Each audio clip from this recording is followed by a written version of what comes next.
아빠 나 1등 했어. 정말 1등 했다고. 폭우가 쏟아지는 묘지에서 한 소녀가 상장을 묘비에 기대어 놓고 울먹이며 외쳤습니다. 비에 젖은 작은 몸으로 묘비를 꽉 안은 채 노래를 부르는 아이. 그 모습을 지켜본 재벌 회장 부부는 깨달았습니다. 이 아이가 바로 죽은 아들이 남긴 마지막 선물이라는 것을. 하지만 소녀를 둘러싼 진실은 상상보다 훨씬 잔혹했습니다. 학대와 착취, 그리고 숨겨진 혈육의 비밀까지. 과연 이 작은 생명을 지켜낼 수 있을까요? 오늘의 사연 시작합니다. 장대비가 쏟아지는 초여름 저녁, 공동묘지 언덕길 흙바닥이 질퍽하게 변해 있었습니다. 검은 우산 하나 아래 한서진과 초등학교 6학년 다온이 조심스레 발을 옮기고 있었어요. 비에 젖은 잡초들이 다리를 스치고 지나갔습니다. 언니, 우리 거의 다 왔죠? 다온이 숨을 고르며 물었습니다. 응, 조금만 더 올라가면 돼. 오늘은 꼭 인사하고 가자. 서진이 다온의 어깨를 다독였습니다. 두 사람은 비석들 사이를 지나 언덕 중간쯤에 자리한 한 묘 앞에 섰어요. 비석 위에는 물방울이 줄줄이 흘러내리고 있었고 이름 석자가 흐릿한 가로등 불빛에 드러났습니다. 지훈 오빠 나왔어. 서진이 우산을 비스듬히 세워 비석 위의 빗방울을 손등으로 닦았습니다. 다온은 가방에서 작은 소쿠리를 꺼냈어요. 빵집에서 사온 단팥빵과 삼각김밥 하나, 그리고 편의점 커피 캔이 담겨 있었습니다. 아빠, 이것도요. 제가 아빠 생각하면서 골랐어요. 다온이 물에 젖지 않도록 조심스레 비석 앞에 내려놓았습니다. 지훈 오빠, 내 딸 많이 컸어. 이제 여기까지 혼자 안 오고 나랑 같이 와. 서진이 묘비를 바라보며 낮게 중얼거렸습니다. 비는 점점 더 거세졌어요. 우산 가장자리에서 빗줄기가 폭포처럼 쏟아졌습니다. 다온의 운동화는 이미 진흙물에 흠뻑 젖어 있었어요. 다온아, 이제 노래해볼래? 서진이 조용히 물었습니다. 네. 오늘도 부를게요. 다온이 묘비 앞에 한 걸음 더 다가섰습니다. 다온은 숨을 한번 고르고 두 손을 가지런히 모은 뒤 천천히 입을 열었습니다. 사랑하는 사람아. 빗소리 사이로 맑은 목소리가 묘역 전체에 퍼져나갔어요. 서진은 곁에서 조용히 화음을 얹었습니다. 그대가 있어서. 두 사람의 목소리가 빗소리와 뒤섞여 묘역 위를 천천히 흐르듯 울려 퍼졌습니다. 젖은 풀잎과 비석, 검은 우산들 사이로 노래가 스며들었어요. 언덕 아래쪽에서는 검은 우비를 입은 중년 부부가 올라오고 있었습니다. 정민도와 윤혜령이었어요.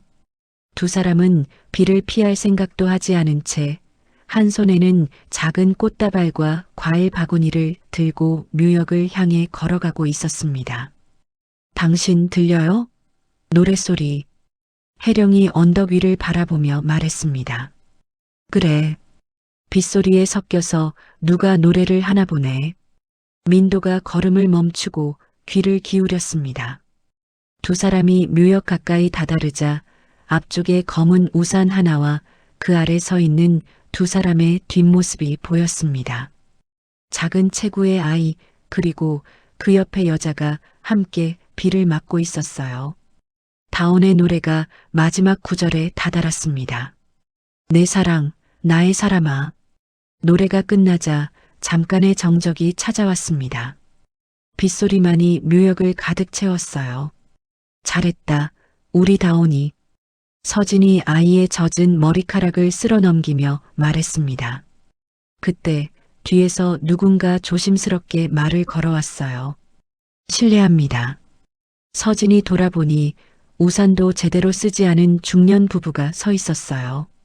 남자는 젖은 안경을 벗어 손수건으로 닦고 있었고 여자는 손에 꽃다발을 꼭 쥔 채 두 사람을 바라보고 있었습니다. 여기가 혹시 정지훈 묘 맞습니까? 민도가 묘비를 한번, 서진과 다온을 한번 번갈아 보며 물었습니다. 네, 맞아요. 지훈 오빠 묘예요. 서진이 고개를 끄덕였습니다. 저희가 그 아이 아버지 정지훈의 부모입니다. 민도가 비에 젖은 얼굴 그대로 말을 이었습니다. 혜령의 손에 들린 꽃다발이 작게 떨리고 있었습니다. 아버지 어머니. 서진이 숨이 멎은 듯 굳어섰다가 겨우 입을 열었습니다. 다온은 상황을 이해하지 못한 채 서진과 두 사람의 얼굴을 번갈아 바라봤어요. 다온아, 인사드리자. 서진이 다온의 등을 살짝 밀었습니다. 안녕하세요. 저는 한다온이라고 해요. 다온이 작게 허리를 숙였습니다. 혜령의 눈가가 단숨에 붉어졌어요. 비 때문인지 눈물 때문인지 구분이 되지 않을 정도였습니다. 그래, 우리 다온이구나. 혜령이 떨리는 목소리로 말했습니다. 네 사람은 빗속에서 나란히 서 있었습니다. 한쪽에는 묘비, 다른 한쪽에는 꽃과 과일, 그리고 젖은 우산들. 비는 여전히 그치지 않았지만 그날 처음으로 네 사람의 인연이 맞닿는 순간이었어요. 며칠 뒤 비가 그친 오후, 작은 동네 식당 행복식당 간판 아래로 사람들의 말소리가 끊이지 않고 있었습니다.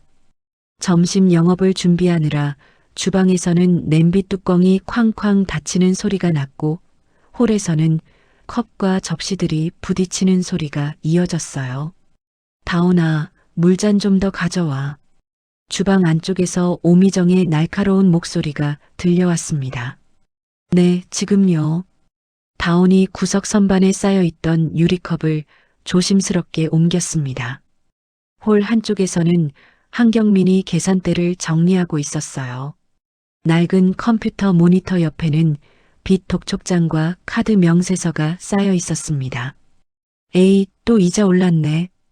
한경민이 고개를 저으며 명세서를 탁자에 내던졌습니다. 그때 식당 문이 열리며 초인종 소리가 울렸어요. 맑은 정장을 입은 남자가 한 발 들어섰습니다. 그 뒤로는 정장 차림의 직원 둘이 서류 가방을 들고 따라 들어왔어요. 안녕하세요. 행복식당 맞습니까? 남자가 차분한 목소리로 물었습니다. 네, 맞는데요. 점심은 아직 준비 중이라. 한경민이 무심하게 대답하다가 남자의 옷차림과 표정을 보고 말을 멈췄습니다. 정도 그룹 비서실에서 나왔습니다. 저는 강도윤이라고 합니다. 남자가 명함을 조용히 내밀었습니다. 정도 그룹이요?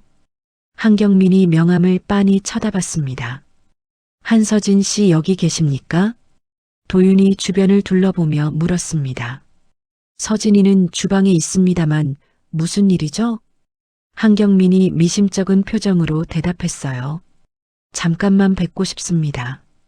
도윤이 고개를 숙였습니다. 그 순간 주방 문이 열리며 서진이 얼굴을 내밀었어요. 오빠 뭐야? 손님이야? 서진의 시선이 도윤에게 닿는 순간 며칠 전 묘역에서 봤던 얼굴이 떠올랐습니다. 그때 그분이죠?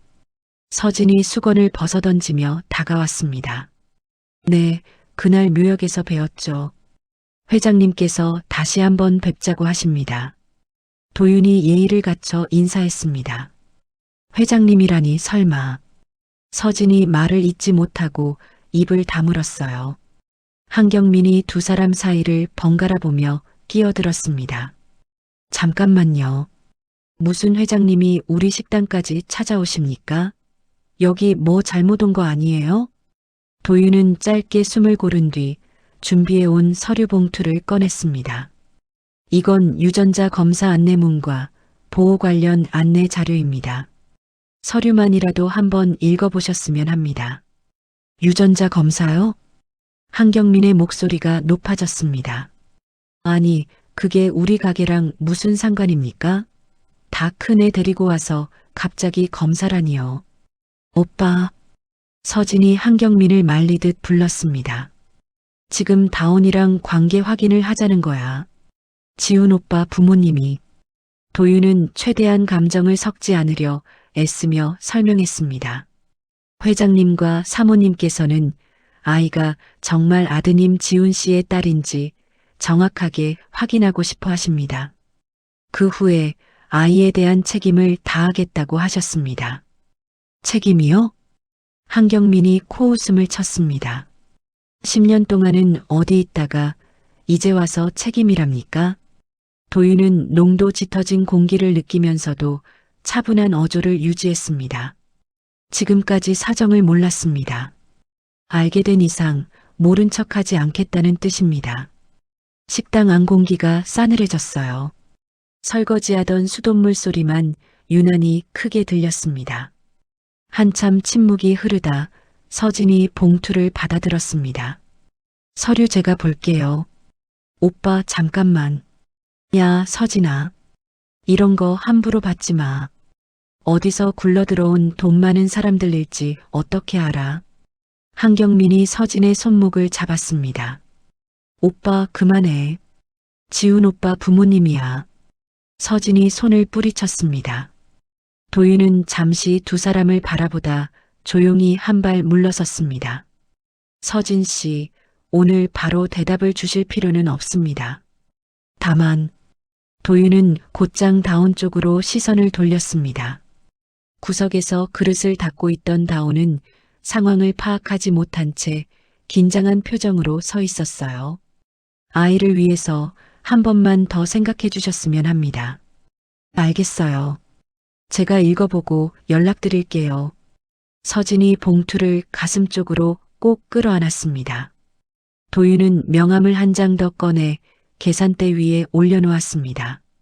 언제든 연락 주십시오. 저희 쪽에서 병원 예약과 모든 절차를 준비하겠습니다. 가시죠. 도윤이 직원들에게 눈짓을 보내자 세 사람은 조용히 식당을 나갔습니다. 문이 닫히자마자 한경민이 봉투를 노려봤습니다. 저 사람들 딱 봐도 능력 있는 집안이네. 근데 왜 하필 지금이야? 주방 쪽에서는 오미정이 기웃거리며 물었습니다. 여보, 무슨 일이야? 누구래? 뭐야, 별것도 아니야. 예전에 서진이 꼬셔놓고 도망간 그 남자 집안이래. 그럼 잘 됐네. 돈 있는 집이면 우리한테도 한몫 돌아오는 거 아니야? 오미정의 눈빛이 순간 번쩍였습니다. 서진은 아무 말도 하지 않고 가게 구석 의자에 앉았습니다. 봉투를 열어 서류를 한 장 한 장 넘겼어요. 유전자 검사 동의서, 검사 비용 전액 부담, 그리고 아동 보호 계획이라는 제목의 문서가 눈에 들어왔습니다. 손끝이 작게 떨렸습니다. 지훈 오빠, 이제라도 알려주는 게 맞지? 그날 밤 영업이 끝난 뒤, 언니, 오늘 낮에 온 아저씨들은 누구였어요? 다온이 수건으로 테이블을 닦으며 조심스럽게 물었습니다. 응, 나중에 이야기해 줄게. 오늘은 늦었으니까 씻고 먼저 자. 저 검사 같은 거 한다고 들었어요. 서진이 손을 멈췄습니다. 몰래 들었구나? 네. 근데 검사하면 뭐가 좋아져요? 서진은 한숨을 길게 내쉬었습니다. 검사 결과 나오면 내가 진짜 누구 딸인지, 그 사람들이 끝까지 책임져야 한다는 게 증명되는 거야. 전 그냥 언니랑 같이 있는 게 좋아요. 다온이 고개를 숙였습니다. 그래도 언니가 내 편인 건 변하지 않아. 어디서 뭐라 해도 난 끝까지 내 편이야. 서진이 다온의 어깨를 꼭 끌어안았습니다. 밖에서는 간판불이 하나둘씩 꺼지고 있었어요. 하지만 이 작은 식당 안에서 오래 숨겨두었던 진실이 조금씩 표면으로 떠오르고 있었습니다. 이틀 뒤 오후 구청 근처에 있는 종합병원. 유전자 검사를 위한 가족들이 분주히 드나들고 있었어요. 흰색 바닥에 사람들의 발자국 소리가 또각또각 울렸습니다. 언니, 여기서 진짜 피 뽑아요? 다온이 접수 창구 앞에서 소곤거렸습니다. 피 말고 입안에서 살짝만 가져간대. 금방 끝난대. 서진이 접수표를 쥔 손으로 다온의 등을 토닥였습니다. 대기 의자에는 정민도와 윤혜령이 나란히 앉아 있었습니다. 두 사람 모두 차분한 정장 차림이었지만 손가락 끝은 긴장한 듯 서로를 꽉 잡고 있었어요. 왔구나, 서진 씨. 다온이도. 민도가 자리에서 일어섰습니다. 네, 회장님. 서진이 예의를 갖춰 인사했습니다. 이제 회장님이라고 부르지 말아요. 그냥 아버님, 어머님이라고 해요. 혜령이 조심스럽게 말을 건넸습니다. 아직은 제가 감히 그렇게 부르기가. 서진이 머뭇거리며 말을 흐렸습니다. 그때 의료진이 문을 열고 나왔어요. 정민도 보호자분, 한서진 보호자분. 검사실로 들어오세요. 사람들은 차례대로 검사실로 들어갔습니다. 먼저 민도가 검사를 받았습니다. 흰 가운의 의사가 면봉을 들고 다가왔어요. 입을 살짝만 벌려주세요. 안쪽 볼 점막에서 세포를 채취하겠습니다. 이렇게 하면 되나? 민도가 의사의 지시에 따라 입을 벌렸습니다. 검사가 끝나자 이번에는 다온 차례였습니다. 자, 아가씨도 앉아볼까요? 다온은 의자에 앉으며 괜히 손을 무릎 위에서 꼼질꼼질 움직였습니다. 무서워요? 의사가 웃으며 물었습니다. 조금이요. 근데 아프지는 않죠? 하나도 안 아파요. 약속? 의사가 엄지를 들어 보였습니다. 다온이 조심스럽게 입을 벌렸고 의사가 볼 안쪽을 살짝 문질렀습니다. 됐습니다. 정말 잘했어요. 끝이에요? 네, 이걸로 끝이에요. 피도 안 뽑고 주사도 없어요. 검사가 모두 끝난 뒤 네 사람은 병원 로비 한쪽 카페에 앉았습니다. 중앙에는 조용한 클래식 음악이 흐르고 있었어요. 결과는 보통 이틀 정도 걸립니다. 도윤이 태블릿을 확인하며 말했습니다. 이틀. 서진이 종이컵을 두 손으로 감싸 쥐었습니다. 그동안은 그냥 평소처럼 지내시면 됩니다. 저희가 결과 나오면 곧바로 연락드릴게요. 민도는 말없이 커피만 바라보고 있었어요. 종이컵 가장자리에는 흔적처럼 손자국이 남아 있었습니다. 저희가 너무 늦게 알아버린 거죠. 민도가 조용히 입을 열었습니다. 지훈이가 떠난 뒤 그 아이에게 어떤 일이 있었는지 알아볼 생각도 못했어요. 전부 제 잘못입니다. 아니에요, 회장님. 아니, 아버님. 서진이 어렵게 말을 꺼냈습니다. 제가 숨겼어요. 지훈 오빠가 사고 났을 때 연락할 수 있는 번호도 없었고 솔직히 무서웠어요. 혼자서 버틸 수 있다고, 괜찮다고 그렇게 버텼어요. 이제라도 말해줘서 고마워요. 혜령이 컵을 내려놓고 두 손을 모았습니다. 지훈이 아이가 있다는 걸 알았다면 그때부터라도 뭔가 했을 텐데 지금이라도 해주시면 돼요. 저는 그것만으로도 감사해요. 서진의 목소리가 살짝 떨렸습니다.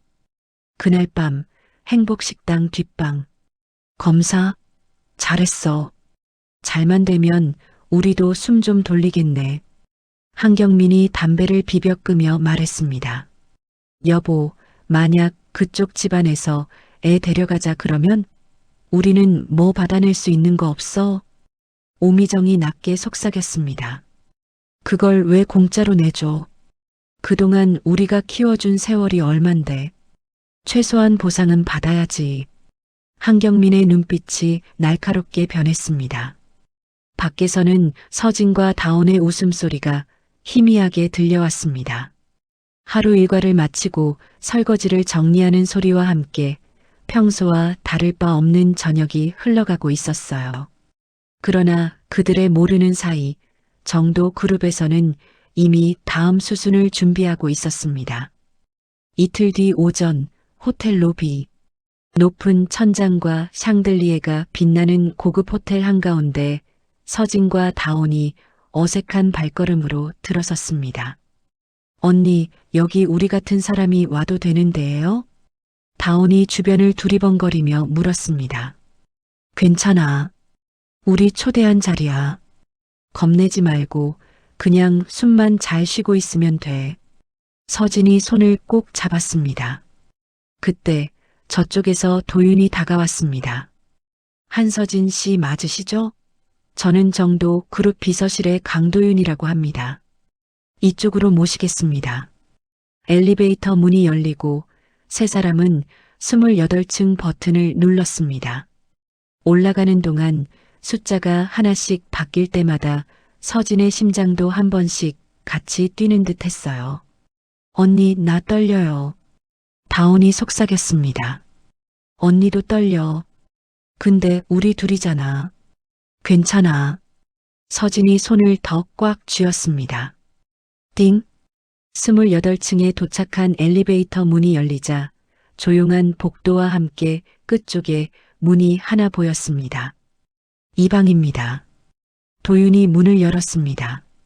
안으로 들어서자 넓은 응접실 한가운데 소파 2개가 마주보고 배치되어 있었고 그 사이 테이블 위에는 유전자 검사 키트 상자와 두툼한 서류 봉투가 가지런히 놓여 있었어요.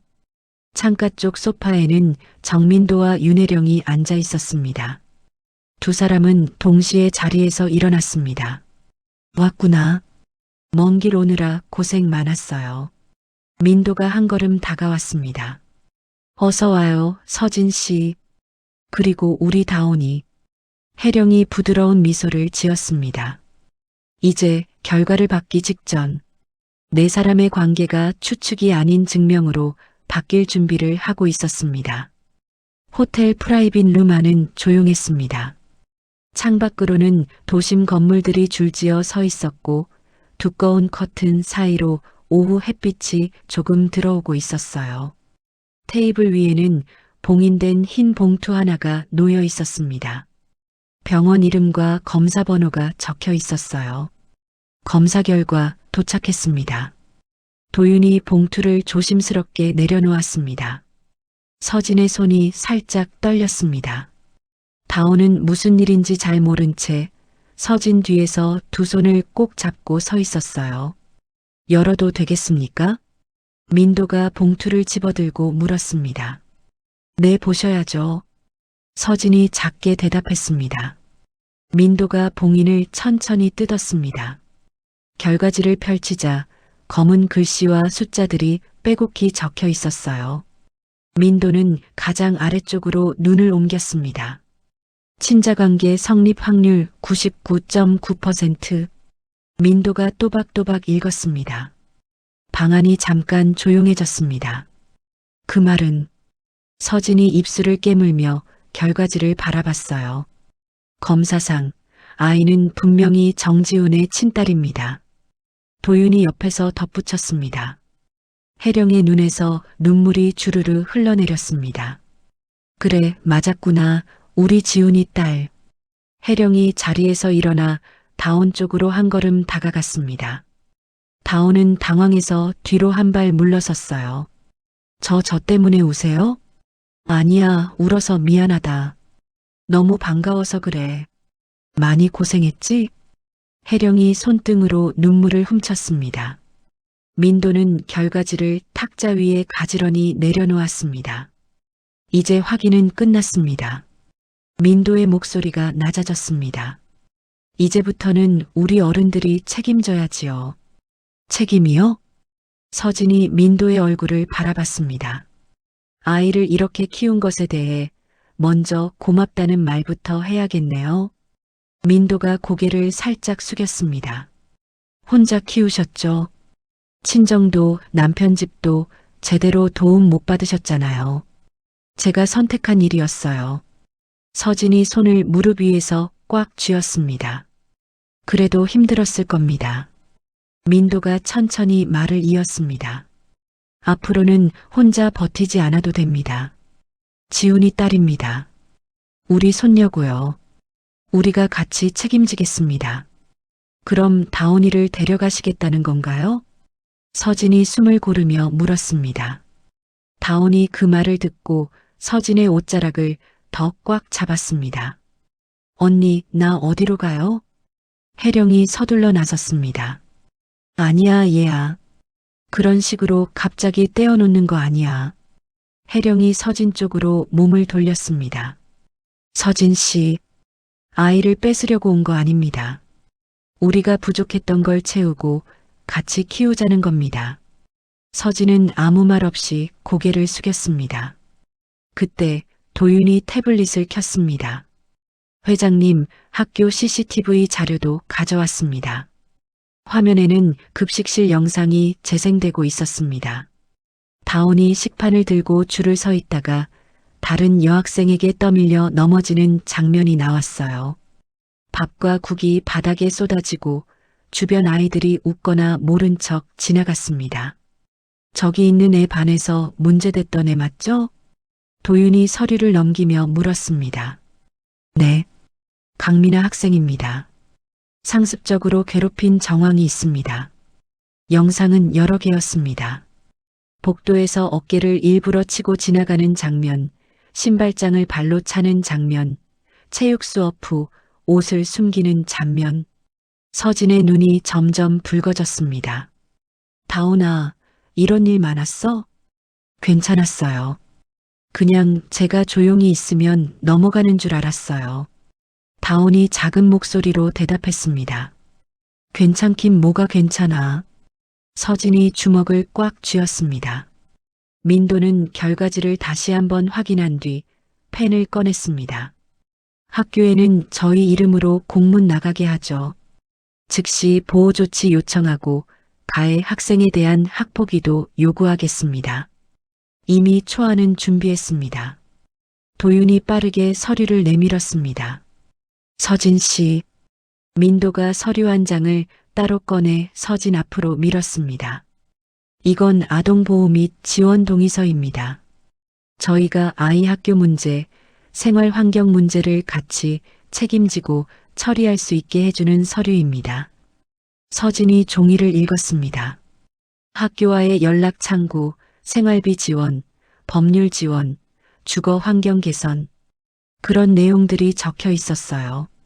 이 동의서에 서명하셔도 아이의 엄마가 서진 씨라는 건 변하지 않습니다. 민도가 분명하게 말했습니다. 우리가 할아버지, 할머니가 되는 거지 엄마 자리를 바꾸자는 이야기가 아닙니다.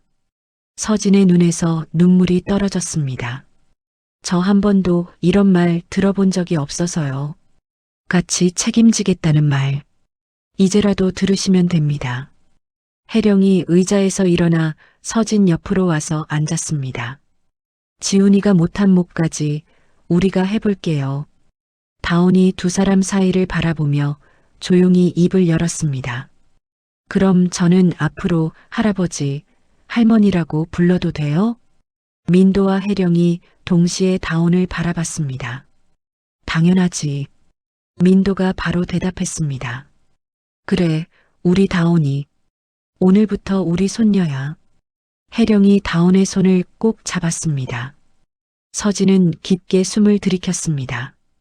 그리고 펜을 들었습니다. 저 사인할게요. 더 이상 혼자 버티고 싶지 않아요. 서진이 동의서 맨 아래에 천천히 자신의 이름을 적었습니다.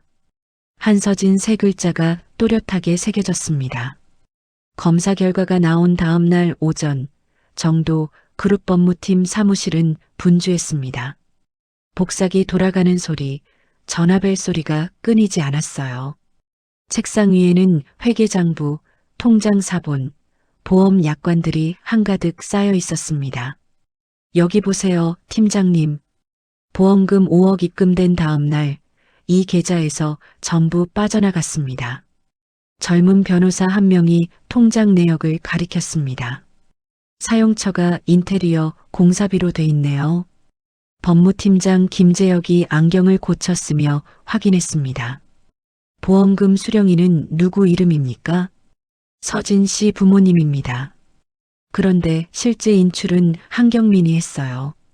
동의서도 없고 위임장도 없죠? 네. 형식상 위임장은 있는데 날짜가 뒤죽박죽입니다. 사인도 위조 흔적이 보이고요. 김재혁이 서류를 덮었습니다. 좋습니다.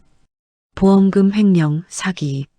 거기에 미등록 근로자 문제, 아동수당 착복까지 같이 묶읍시다. 네, 고소장 초안 작성해 두겠습니다. 점심시간이 조금 지난 시각. 행복식당은 점심 손님이 빠져나가고 한가해지는 시간대였습니다. 아, 오늘도 겨우 본전이네. 한경민이 계산대에서 한숨을 쉬었습니다. 그래도 오늘 저녁 단체 예약 있잖아. 오미정이 설거지를 하며 말했습니다. 단체 손님이 뭐가 중요해.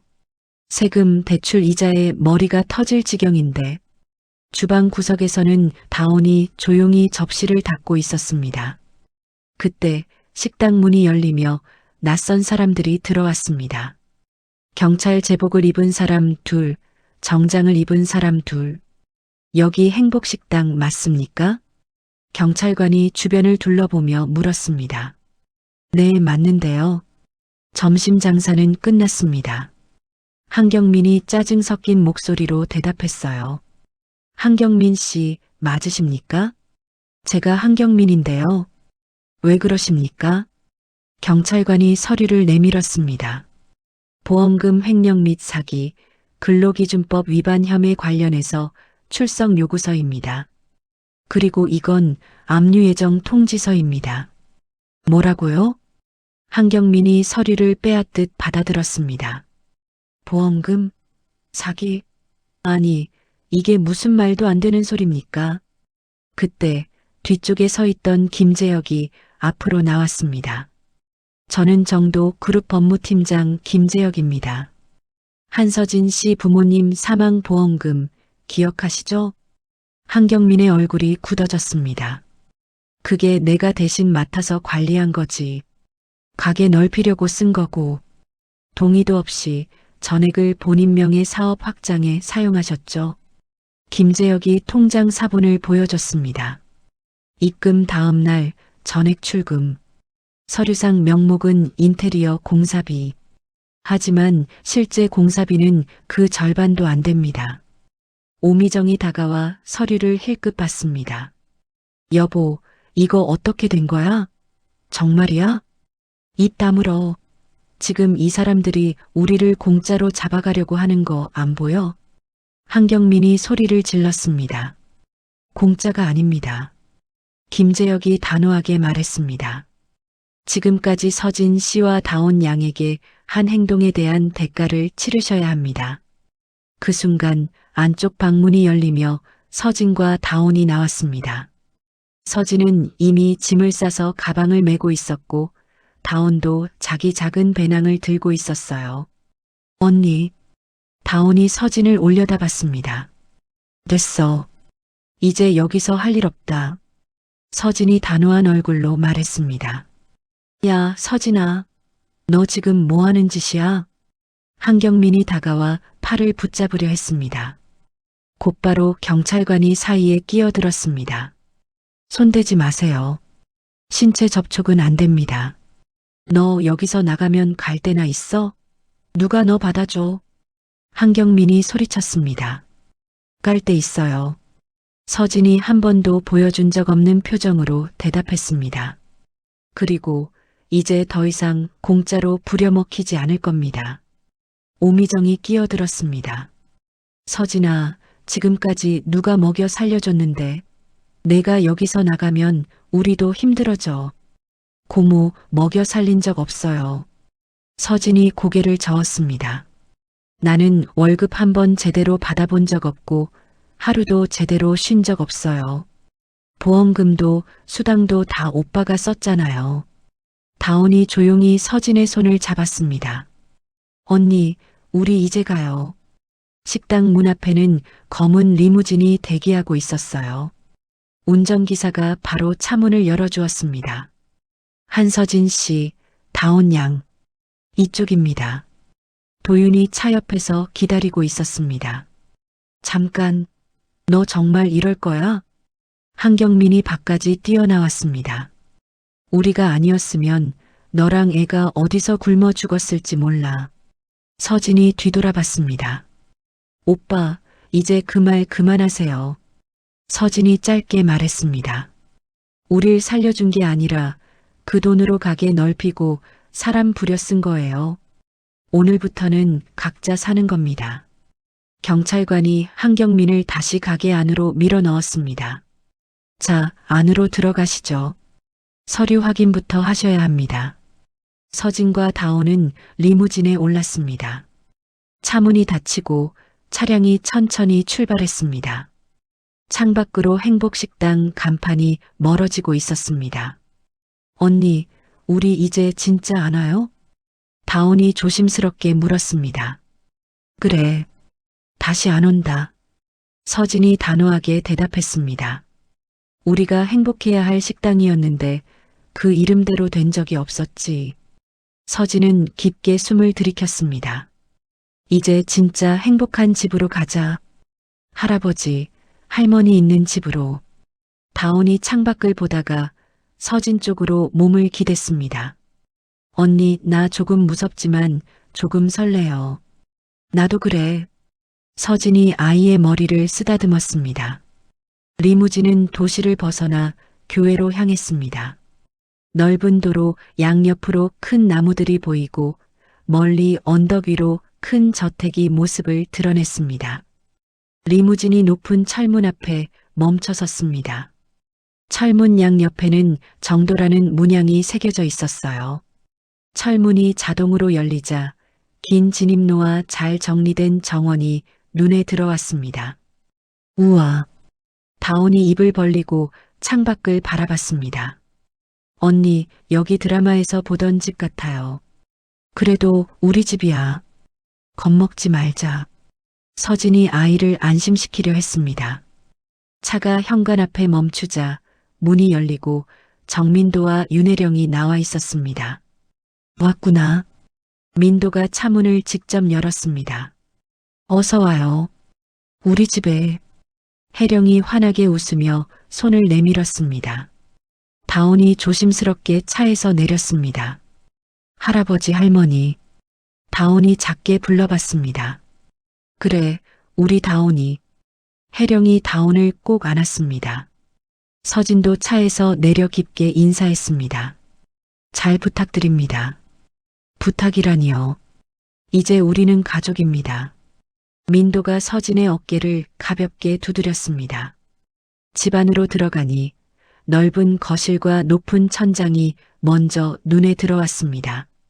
벽에는 가족 사진과 그림들이 걸려 있었어요. 다온이 방부터 보여줄까? 혜령이 웃으며 말했습니다. 네. 다온이 눈을 반짝였습니다. 2층 끝 복도 문을 열자 아늑한 방 하나가 나왔습니다. 밝은색 벽지, 창가 옆 책상, 큰 옷장, 폭신한 침대, 그리고 한쪽 벽에는 새 피아노가 놓여 있었어요. 와, 피아노다. 다온이 다가가 건반을 살짝 눌렀습니다. 이거 다온이 거야? 응. 내 방이고 내 피아노야. 혜령이 대답했습니다. 마음껏 쳐도 돼. 아무도 뭐라고 안 해. 진짜요?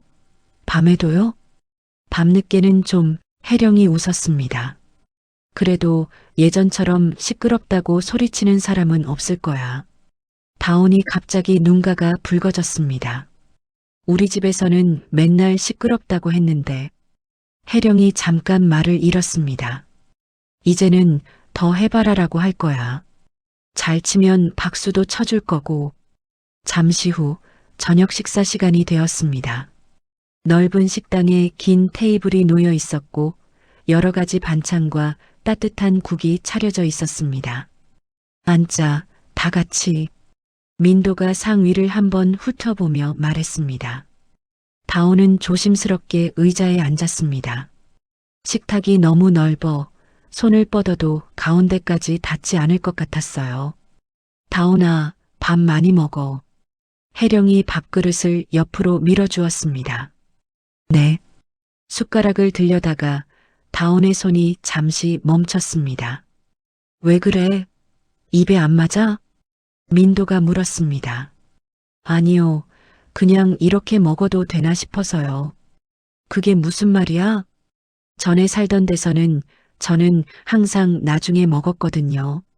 손님들 다 먹고 남은 거. 서진이 고개를 떨궜습니다. 다온아, 여기는 그런 집 아니야. 민도가 숟가락을 내려놓았습니다. 여기는 내 밥부터 먼저 챙기는 집이야. 이해했지? 정말요? 그래서 이렇게 큰 밥상을 차린 거야. 혜령이 웃으며 반찬 접시를 가까이 끌어당겼습니다. 많이 먹고 많이 커야지. 아빠 키 닮아서 쑥쑥 클 거야. 다온이 그제야 웃었습니다. 그럼 진짜 많이 먹을게요. 그날 밤 모두가 잠든 시간. 거실에는 불이 꺼져 있었지만 피아노 위 조명만 작게 켜져 있었습니다. 다온이 조용히 내려와 그랜드 피아노 앞에 앉았습니다. 이건 아빠가 좋아하던 곡. 다온이 혼잣말을 하고 조심스럽게 건반을 눌렀습니다. 잔잔한 멜로디가 거실 안을 채웠어요. 2층 복도에서 소리가 새어나오는 쪽으로 민도가 걸어 나왔습니다. 난간 너머로 아래를 내려다보니 다온이 작은 어깨를 들썩이며 피아노를 치고 있었습니다. 저 손가락 지훈이 어릴 때랑 똑같네. 민도가 혼잣말처럼 중얼거렸습니다. 민도는 계단 아래로 내려가지는 않고 난간에 기대 조용히 곡이 끝날 때까지 듣고만 있었습니다. 다음 날 아침 학교 등교 첫날 검은 전용 차량이 교문 앞에 멈췄습니다. 다온 양 도착했습니다. 운전기사가 내려 문을 열었습니다. 학생들 눈이 한꺼번에 쏠렸어요. 쟤 한다온 아니야? 맞는데? 왜 저런 차에서 내려? 아이들의 수군거림이 이어졌습니다. 다온이 차에서 내리자 교장과 담임이 직접 나와 있었습니다. 다온아, 잘 왔다. 담임이 웃으며 다가왔습니다. 네, 선생님. 다온이 공손하게 인사했습니다. 뒤쪽에서 한 여학생이 이 모습을 지켜보고 있었습니다. 강민아였습니다. 뭐야 저애. 며칠 사이에 뭐가 그렇게 달라졌어. 미나가 이를 꽉 물었습니다. 점심시간 급식실. 아이들이 줄을 서서 밥을 받고 있었어요. 다온이 순서를 기다리고 있는데 옆에서 미나가 걸어왔습니다. 아! 미나가 일부러 어깨를 툭 치며 말을 걸었습니다. 갑자기 잘 나가는 척이야? 차까지 타고 오고? 그냥 할아버지가 태워주셨어. 다온이 짧게 대답했습니다. 거짓말 하지 마. 내가 무슨 할아버지야. 고아 아니었어? 주변 아이들이 숨을 죽였습니다. 예전 같으면 다온이 고개를 숙이고 가만히 있었겠지만 오늘은 달랐습니다. 나 고아 아니야. 다온이 미나를 똑바로 바라봤습니다. 아빠는 하늘에 있고 엄마는 내 옆에 있어. 그리고 할아버지, 할머니도 있어. 모래니 제가. 미나가 비웃었습니다. 줄이 조금 앞으로 움직였습니다. 미나가 다시 한번 발을 걸려는 순간 다온이 몸을 살짝 틀어 피했습니다. 그리고 미나의 손목을 가볍게 잡고 균형을 잡았습니다. 이제 이런 장난 그만해. 다온이 또박또박 말했습니다. 예전이랑 다르게 나오는 거야? 너 변했네? 응, 변했어. 다온이 고개를 끄덕였습니다. 이제는 나도 나 지킬 거야. 그리고 우리 엄마 건드리면 안 돼. 주변 아이들이 웅성거렸습니다. 담임 선생님이 급식실 입구에서 이 장면을 지켜보고 있었습니다. 저 아이 많이 달라졌네. 담임이 혼잣말을 했습니다. 그날 저녁 저택 식탁. 학교는 어땠어? 민도가 물었습니다. 괜찮았어요. 오늘은 제가 먼저 안 넘어졌어요. 다온이 숟가락을 내려놓고 웃었습니다. 그래, 잘했다. 민도가 고개를 끄덕였습니다. 이제는 누가 밀어도 그냥 넘어지지 마라. 할아버지가 뒤에 있다는 걸 기억해. 네, 진짜 그렇게 할게요. 서진은 그 모습을 지켜보며 조용히 미소를 지었습니다. 지훈 오빠 봤지? 우리 딸 이제 더 이상 맞고만 살지 않아. 넓은 집, 낯선 식탁. 하지만 그 안에서 조금씩 진짜 가족의 분위기가 자리를 잡아가고 있었습니다. 일주일 후 정도 그룹 본사 대회의실, 긴 타원형 회의 테이블에 임원들이 줄지어 앉아 있었습니다. 벽에는 회사 로고와 연간 실적 그래프가 걸려 있었어요. 그럼 오늘 안건을 시작하겠습니다. 사회자가 일어서서 말했습니다. 정민도가 자료처를 앞으로 끌어당겼습니다. 오늘 가장 중요한 안건은 정지훈 음악재단 설립건입니다. 음악재단이요? 한 임원이 고개를 들었습니다. 네.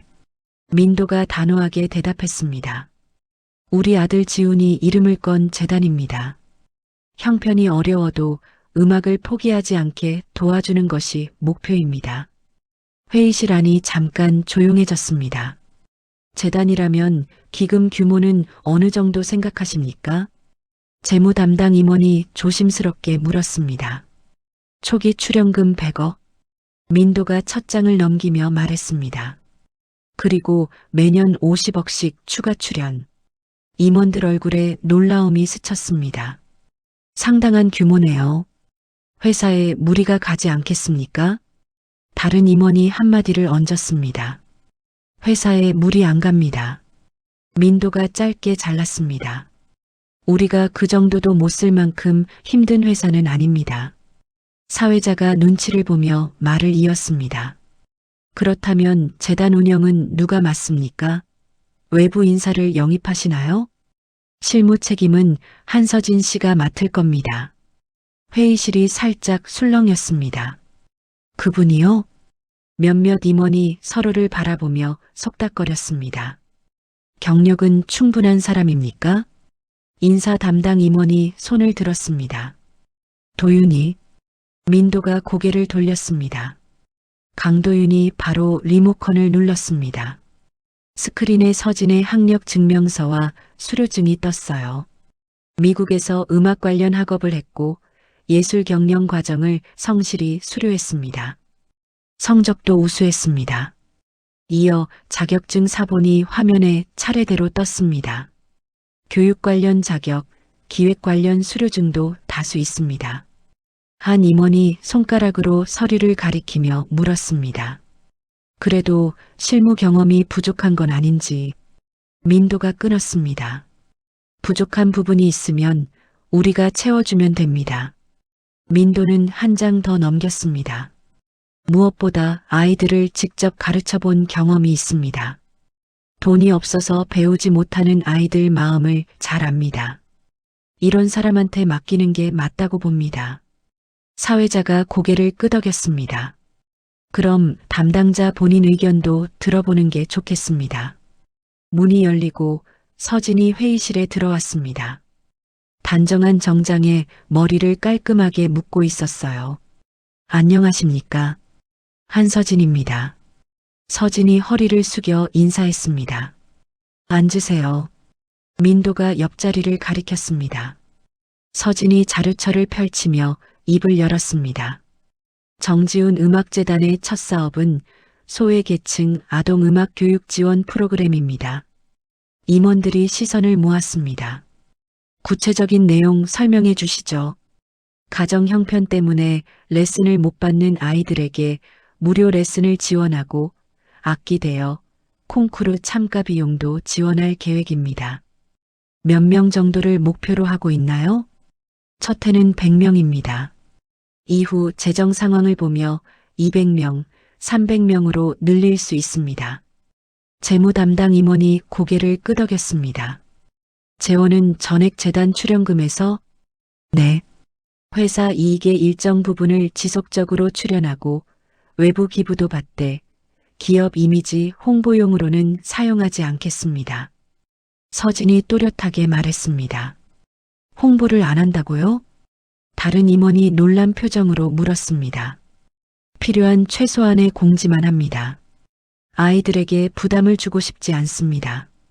민도가 미소를 지었습니다. 이 점은 제 생각과도 같습니다. 이 재단은 보여주기용이 아닙니다. 잠시 후 사회자가 정리했습니다. 그럼 정지훈 음악재단 설립 및 한서진 씨를 실무 책임자로 하는 안건에 대해 이해 있으신 분 계십니까? 회의실을 한번 훑어봤지만 손을 드는 사람은 없었습니다. 이해 없으면 그대로 의결하겠습니다.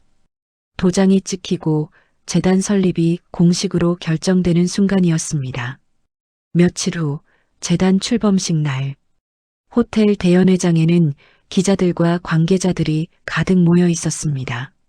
단상 위에는 정지훈 음악재단 설립 기념이라는 현수막이 걸려 있었어요. 서진이 단상에 올랐습니다. 마이크 앞에 선 서진의 손이 살짝 떨렸습니다. 지훈아, 보고 있지? 잘할게. 속으로 짧게 중얼거렸습니다. 안녕하십니까? 정지훈 음악재단 실무 책임을 맡게 된 한서진입니다. 목소리가 약간 떨렸지만 곧 안정되었습니다. 이 재단은 재능이 있어도 형편 때문에 음악을 포기해야 했던 아이들을 돕기 위해 만들어졌습니다. 플래시가 번쩍였습니다. 레슨비가 없어서, 악기가 없어서, 오디션 갈 차비가 없어서 꿈을 접는 일 조금이라도 줄이고 싶습니다. 기자들이 고개를 끄덕이며 메모를 했습니다. 올해는 100명의 아이들을 먼저 돕겠습니다. 내년엔 더 많은 아이들을 돕을 수 있도록 하겠습니다. 질문 받겠습니다. 사회자가 말했습니다. 재단 이름이 정지훈인 이유는 무엇입니까? 한 기자가 물었습니다. 서진이 잠깐 숨을 고르고 대답했습니다. 저에게 그리고 이 재단을 세운 분께 가장 소중한 이름이기 때문입니다. 짐작한 듯 몇몇 기자들이 조용히 메모만 했습니다. 더 이상 캐묻지 않았어요. 중계 화면은 전국으로 송출되었습니다. 같은 시간 행복식당 좁은 홀. 벽에 걸린 작은 TV에서 그 장면이 그대로 나오고 있었습니다. 어머, 이거 서진이 아니야? 오미정이 국자를 들고 TV 앞으로 다가갔습니다. 정장을 입고 기자들 앞에서 또렷하게 말하는 서진이 화면에 잡혀 있었습니다. 뭐야, 사람이 완전 딴 사람이 됐네. 미정이 콧방귀를 뀌었지만 눈은 화면에서 떨어지지 않았습니다. 저렇게까지 잘난 척을 하네. 악플을 달려고 휴대폰을 꺼냈지만 게시판에는 이미 모니터링 중입니다라는 문구와 함께 법적 대응 안내가 적혀 있었습니다. 에이, 재수 없어. 미정이 휴대폰을 탁 내려놓았습니다. 그래도 저렇게 나와서 말하는 거 보니까 그쪽이 많이 도와주나 보네. 혼잣말처럼 중얼거렸습니다. 한편 다온의 학교 교장실, 긴 테이블에 교장, 교감, 담임, 상담교사, 그리고 학부모 몇 명이 앉아 있었습니다. 자, 그럼 이제 강민아 학생에 대한 학교폭력위원회를 시작하겠습니다. 교장이 안건을 읽었습니다. 담임이 리모컨을 눌러 TV를 켰습니다. 먼저 CCTV 영상을 보시죠. 급식실 영상이 재생되었습니다. 미나가 다온의 발을 걸고 다온이 넘어지는 장면. 복도에서 일부러 어깨를 치고 가는 장면. 사물함 문을 세게 닫아 손가락이 끼일 뻔한 장면. 영상 하나하나가 명확했습니다. 미나의 어머니가 눈물을 훔치며 말했습니다. 선생님, 죄송합니다. 제가 애를 제대로 가르치지 못해서 이전에도 여러 번 지도했습니다. 담임이 기록을 펼쳐 보였습니다. 주의 경고, 상담 다 했습니다. 그런데도 계속 반복됐습니다. 한두 번 실수한 수준은 아닙니다. 교감이 목소리를 낮게 깔았습니다. 이 정도면 더 이상 같은 학교에서 지내기는 어렵다고 판단됩니다. 교장이 결론을 내렸습니다. 학교장은 강민아 학생을 강제 전학 조치한다고 결정합니다. 미나는 고개를 푹 숙이고 아무 말도 하지 않았습니다. 어머니만 계속 죄송합니다라고 반복했습니다. 며칠 후 재단 첫 장학생 오디션 날, 정도 그룹문화센터 대강당은 긴장감으로 가득했습니다. 아이들이 다들 악보를 들고 서 있었습니다. 어떤 아이는 손에 바이올린을 들고 있었고 어떤 아이는 목을 풀고 있었어요. 입구 한쪽에서는 STAFF라고 적힌 목걸이를 한 다온이 분주히 움직이고 있었습니다. 여기 대기석이에요. 순서 올 때까지 여기서 기다리시면 돼요. 다온이 참가자들에게 친절하게 안내했습니다. 물 필요하시면 말씀하세요. 준비돼 있어요. 고맙다. 손에 땀이 난 참가자 한 명이 웃으며 물병을 받아들었습니다. 악보를 떨어뜨리고 허둥대는 아이가 있었어요. 잠깐만, 내가 줄게. 다온이 재빨리 악보를 주어 순서대로 정리해줬습니다. 여기, 이게 첫 장이에요. 고마워. 나 너무 떨려서 아무것도 안 보여. 괜찮아. 나도 예전에 무대 앞에서 엄청 떨렸어. 다온이 솔직하게 말했습니다. 무대 뒤쪽 커튼 사이에서 민도가 그 모습을 보고 있었습니다. 회장님, 직접 보시니까 어떠십니까? 도윤이 옆에서 물었습니다. 저 아이 모습이 지훈이 봉사활동하던 때랑 똑같네. 민도가 작게 웃었습니다. 저렇게 자기보다 더 긴장한 애들 챙겨주고 메모장에 짧게 적었습니다. 다온 남을 먼저 챙긴다. 지훈과 닮았다. 잠시 후 휴식 시간. 다온이 무대 뒤에서 물병을 정리하고 있는데 민도가 조용히 다가왔습니다. 우리 손녀, 오늘 아주 바쁘네. 아, 할아버지. 다온이 반갑게 돌아봤습니다. 나도 이쪽 일이 이렇게 재미있는지 처음 알았어요. 나중에 오디션 볼 때도 오늘 여기 온 아이들처럼 안 떨 수 있을 것 같아요. 그래, 오늘 경험이 다 도움이 되는 거야. 민도가 다온의 머리를 쓰다듬었습니다. 나중에 내 무대도 꼭 보고 싶다. 저도요. 그때는 할아버지 제일 앞줄에 앉아 계셔야 해요. 알았다. 맨 앞줄 한가운데 딱 앉아 있지. 오디션이 끝난 날 밤, 집 거실에서 서진이 봉투 하나를 들고 있었습니다. 첫 월급 명세서였어요. 이렇게 많이 주셔도 되나? 서진이 혼잣말을 했습니다. 옛날에는 한 달 내내 일해도 제대로 받은 적이 없었는데, 다음 날 서진은 백화점에 들렀습니다. 넥타이 코너에서 한참을 서성이다가 단정한 색의 넥타이 하나를 골랐습니다. 이건 회장님께. 옆 코너에서 부드러운 색의 실크 스카프도 하나 골랐습니다. 이건 여사님께. 집에 돌아와 작은 상자 2개에 정성스럽게 리본까지 묶었습니다. 저녁 식사 후 서진이 상자를 들고 거실로 나왔습니다. 회장님, 여사님 잠깐만요. 민도와 혜령이 동시에 서진을 바라봤습니다. 이게 뭐예요? 제가 첫 월급을 받았습니다. 서진이 상자를 내밀었습니다.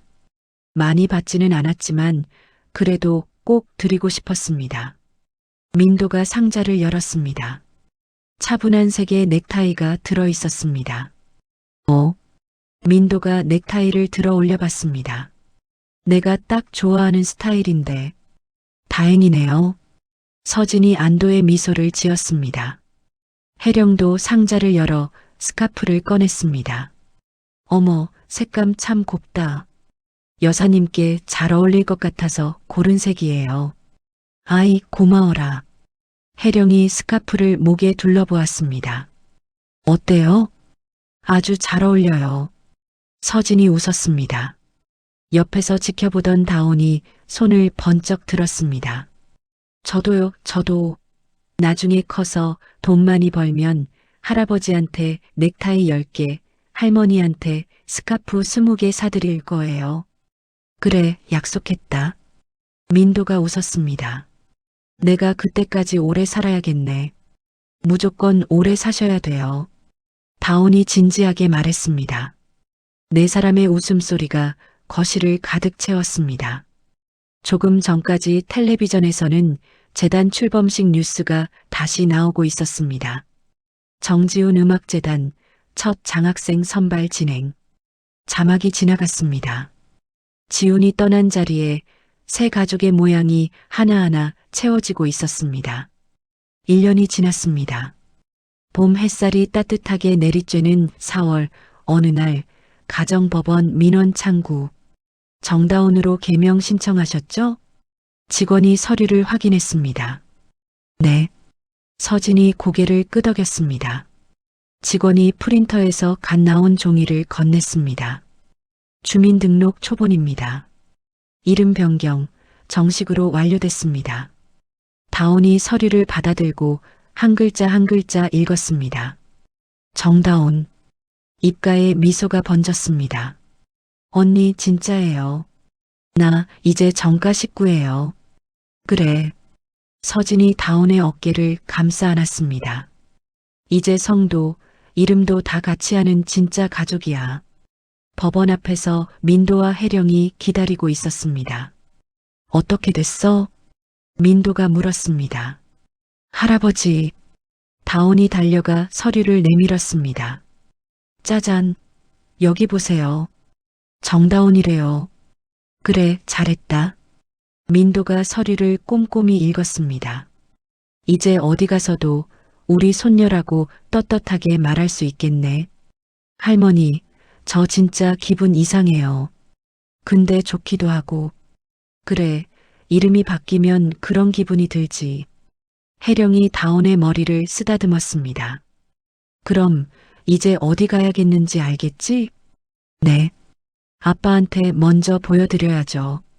이날 오후 네 사람은 다시 지훈의 묘가 있는 묘역으로 향했습니다. 오늘은 1년 전과 달리 하늘이 맑고 바람도 따뜻했습니다. 작년엔 비가 억수로 왔었는데 민도가 차에서 내리며 하늘을 올려다봤습니다. 그러게요. 그때는 우산도 제대로 못 쓰고 뛰어다녔는데. 서진이 웃었습니다. 이제는 이렇게 네 명이 같이 오는구나. 묘역으로 올라가는 길 양쪽에는 벚꽃이 흐드러지게 피어 있었습니다. 꽃잎이 살살 떨어져 길 위를 덮고 있었어요. 와, 예쁘다. 다운이 두 팔을 벌리며 빙글 돌아봤습니다. 지훈의 묘 앞에 도착하자 네 사람은 자연스럽게 자리했습니다. 아빠, 우리 왔어요. 다운이 먼저 인사했습니다. 서진이 준비해온 일회용 컵 커피를 꺼냈습니다. 지훈아, 내가 좋아하던 아메리카노야.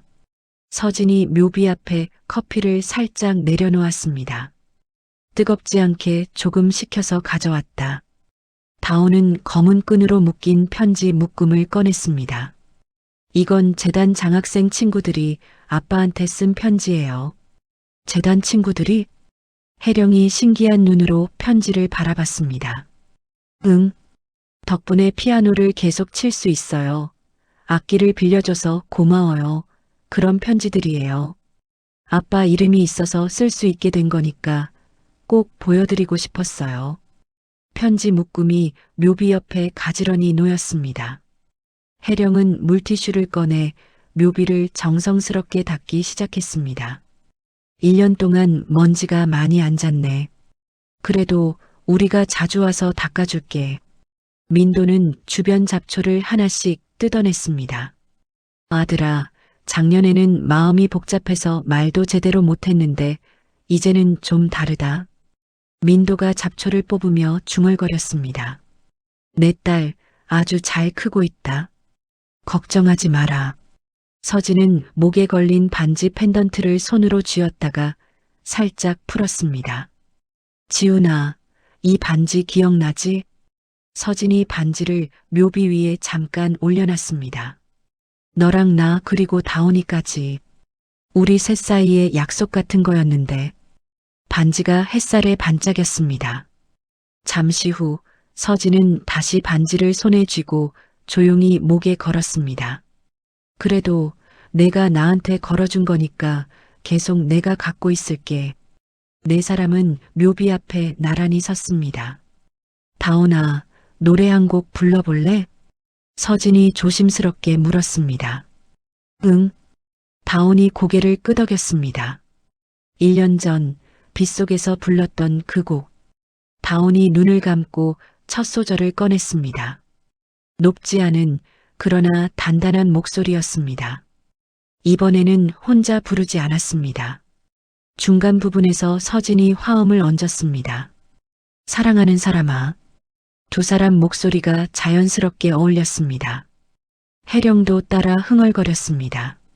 민도는 팔짱을 낀 채 박자를 맞추며 들었습니다. 노래가 끝나자 묘역은 잠깐 고요해졌습니다. 다온이 손을 뻗어 묘비 윗부분을 쓰다듬었습니다. 아빠, 나 이제 혼자 아니에요. 다온이 또박또박 말했습니다. 할아버지도 있고 할머니도 있고 엄마도 있고 나 진짜 가족이 생겼어요. 민도가 크게 숨을 들이마셨습니다. 지훈아, 내가 못 지켜준 가족 이제 내가 지킨다. 해령도 눈시울이 빨개진 채 말을 보탰습니다. 내가 지키고 싶었을 그 마음, 우리가 대신할게. 서진이 마지막으로 지훈의 이름을 손가락으로 천천히 짚었습니다. 고마워, 지훈아. 다온이 우리 곁으로 보내줘서.